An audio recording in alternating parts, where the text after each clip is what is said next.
चोर की सद्बुद्धि। कोष्ठक। कभी कभी बुरे लोगों के हृदय में भी अच्छे विचार पैदा हो जाते हैं। कोष्ठक समाप्त। 3 युवक थे। एक था राजा का लड़का, दूसरा था मंत्री का लड़का और तीसरा था व्यापारी का लड़का। तीनों युवकों में घनिष्ठ मित्रता थी। तीनों युवक साथ साथ रहते थे, साथ साथ खेलते थे और साथ साथ सैर सपाटे भी किया करते थे। तीनों लड़कों के घरों में धन दौलत की कमी नहीं थी, अतः उन्हें खाने पीने की कोई चिंता नहीं रहती थी। वे कामकाज बिल्कुल नहीं करते थे, पूरे दिन सैर सपाटे किया करते या खेल कूद में लगे रहते थे। वे तीनों जब कुछ और बड़े हुए तो उनके माता पिता को चिंता हुई। उन्होंने सोचा, लड़के अब बड़े हो गए हैं, फिर भी कोई कामकाज नहीं करते, उनका जीवन किस तरह बीतेगा। एक दिन राजा ने अपने लड़के को बुलाकर कहा, देखो बेटा, अब तुम बड़े हो गए हो, तुम्हें अब खेल कूद छोड़कर राजकाज देखना चाहिए। आखिर राजा के लड़के हो, राजकाज नहीं देखोगे तो क्या करोगे। मंत्री भी एक दिन अपने लड़के को बुलाकर कहा, तुम अब बड़े हो गए हो बेटा, तुम्हें अब सैर सपाटा छोड़कर कामकाज में लगना चाहिए। इसी प्रकार व्यापारी ने भी एक दिन अपने लड़के को बुलाकर कहा, तुम अब समझदार हो गए हो पुत्र, अब तुम्हें व्यापार करके धन कमाना चाहिए।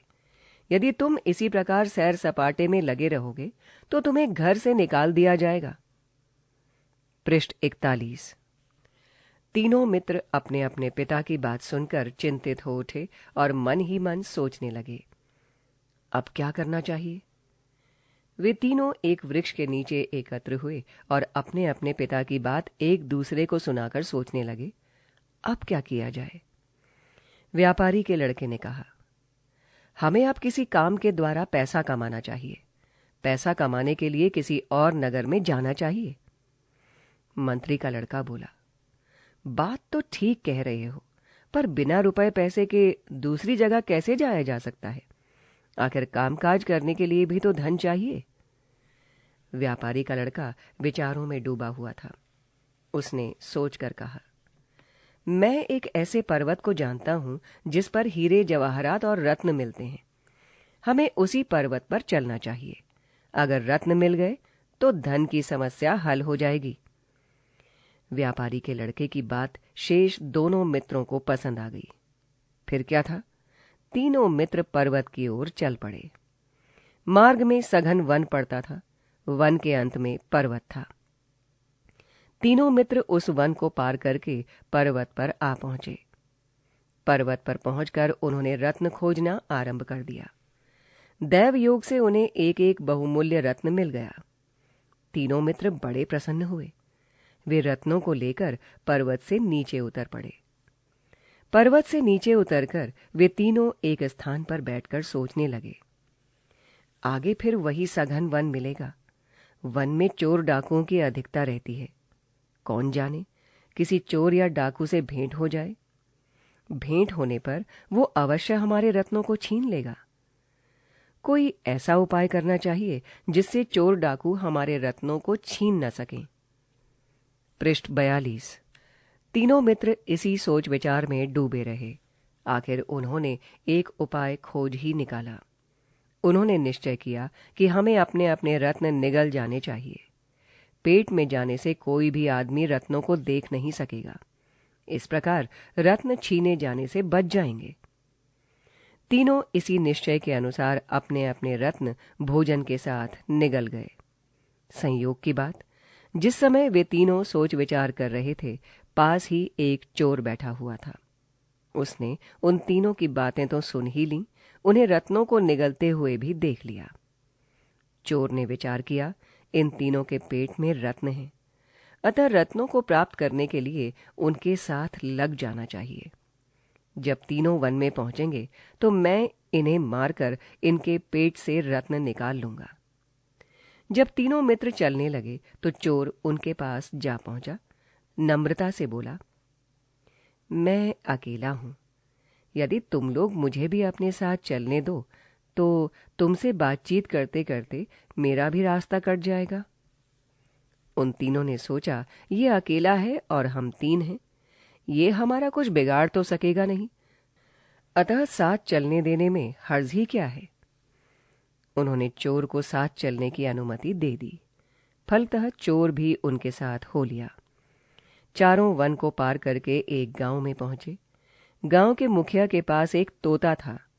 तोता किसी आदमी को देखते ही समझ जाता था कि इसके पास क्या है। वो मनुष्य की तरह बात भी कर सकता था। पृष्ठ 43। वे चारों जब मुखिया के द्वार के सामने से निकलने लगे तो तोते ने उन्हें देख लिया। उन्हें देखते ही वो समझ गया कि इनके पास रत्न है। अतः वो जोर जोर से बोलने लगा, इन आदमियों के पास रत्न है।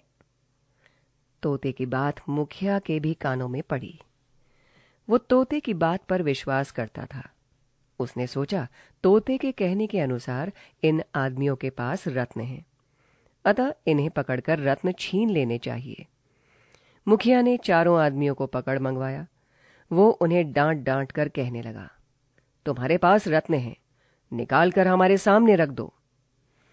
चारों आदमियों ने गिड़गिड़ाते हुए कहा, हमारे पास रत्न आदि कुछ नहीं है, आप चाहें तो हमारी तलाशी ले लें। मुखिया ने उन चारों की बारी बारी तलाशी ली, पर उनमें से किसी के पास भी रत्न नहीं निकला। निकलता भी कैसे? रत्न तो तीनों के पेट में थे। आखिर मुखिया ने चारों को छोड़ दिया। जब चारों चलने लगे तब तोता फिर जोर जोर से कहने लगा, इनके पास रत्न है, इनके पास रत्न है। मुखिया के मन में संदेह पैदा हो उठा। वो सोचने लगा, मेरा तोता तो कभी झूठ बोलता नहीं, हो सकता है इनके पास रत्न हो। ये भी हो सकता है कि ये रत्न को निगल गए हों। अतः मुखिया ने चारों आदमियों को फिर पकड़ मंगाया। उसने उन्हें एक कमरे में बंद करते हुए कहा, कल सवेरे तक रत्न हमारे हवाले कर दो, नहीं तो बारी बारी से चारों के पेट चीरकर रत्न निकाल लिए जाएंगे। मुखिया ने चारों को कमरे में बंद कर दिया। बेचारे चारों युवक चिंतित हो उठे, भयभीत हो उठे। पृष्ठ 44। रात में चोर के मन में एक नया विचार पैदा हुआ। उसने सोचा, मैंने सदा पाप किए हैं, आज एक अच्छा काम करने का अवसर मिला है, फिर क्यों ना लाभ उठाया जाए। रत्न मेरे पेट में नहीं, इन तीनों के पेट में है। अगर मुखिया पहले मेरा पेट चीर कर देखे तो उसे रत्न नहीं मिलेगा। हो सकता है मेरे पेट में रत्न न मिलने पर वो ये सोचकर इन तीनों को छोड़ दे कि तोता झूठ बोल रहा है। इन तीनों के पास रत्न नहीं है। इस तरह मेरे मरने से तीनों की जान बच जाएगी। अतः चोर ने तीनों मित्रों को बचाने का निश्चय कर लिया। दूसरे दिन सवेरे जब मुखिया कमरा खोलकर भीतर गया तो चोर ने हाथ जोड़कर निवेदन किया, मुखिया जी, आप निश्चय ही रत्न के लिए हमारा पेट चीर सकते हैं, पर मेरी एक प्रार्थना है, आप सबसे पहले मेरा पेट चीर कर देखें। मुखिया ने चोर की बात मान ली और सबसे पहले उसी के पेट को चीर फाड़ की। चोर के पेट में कुछ नहीं मिला। मिलता भी तो कहां से मिलता? रत्न तो तीनों युवकों के पेट में थे। चोर के पेट में रत्न न मिलने से मुखिया ने सोचा, मैंने इसके पेट की चीर फाड़ तो की, पर मिला कुछ नहीं। मैंने व्यर्थ ही इसकी जान ले ली। हो सकता है इन तीनों के पेट में भी रत्न ना हो। मुझे व्यर्थ ही इन तीनों की भी जान नहीं लेनी चाहिए। तो क्या तोता झूठ बोलता है? वो तो पक्षी है, वो सच और झूठ को क्या जाने। मुखिया ने तीनों युवकों को छोड़ दिया। चोर की सद्बुद्धि ने उन तीनों की जान बचा दी। तीनों युवक अपने अपने घर जाकर काम काज करने में लग गए और सुख से जीवन व्यतीत करने लगे। पृष्ठ 45।